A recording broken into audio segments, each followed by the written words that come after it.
400 বছরেরও বেশি পুরনো শেরপুরের ঘাগরা খান বাড়ি জামে মসজিদ। এটি মোগল আমলে নির্মিত ঐতিহাসিক প্রাচীনতম একটি মসজিদ।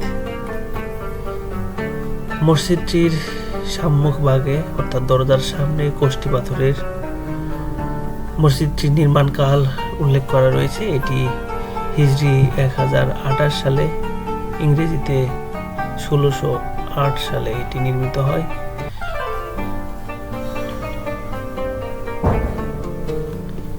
মসজিদের উপরে 10টি মিনার রয়েছে, ছোট বড়।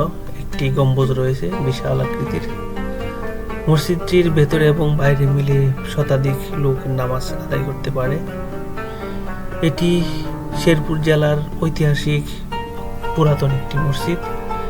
এই মসজিদটি সংরক্ষণের জন্য দাবি জানিয়েছেন এলাকাবাসী ঐতিহাসিক স্থান হিসেবে। দেখতে পাচ্ছি মসজিদটির চারপাশে চমৎকার একটি অবস্থা।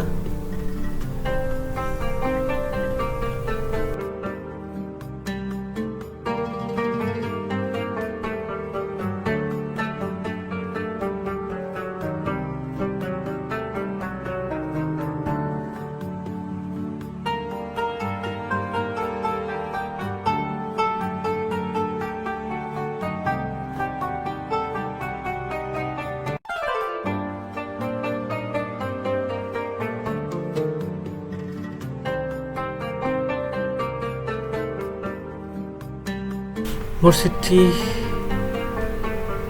দেখতে শেরপুর শহর থেকে ঝিনাইগাতি উপজেলার প্রায় 10 থেকে 12 কিলোমিটার রাস্তা পার হলেই আপনারা এই মসজিদটি দেখতে আসতে পারবেন। আর ভিডিওটি ভালো লাগলে অবশ্যই লাইক, কমেন্ট এবং শেয়ার করবেন। আর ইউটিউবে সাবস্ক্রাইব করে ফেলুন। সবাই ভালো থাকুন, সুস্থ থাকুন। আল্লাহ হাফেজ।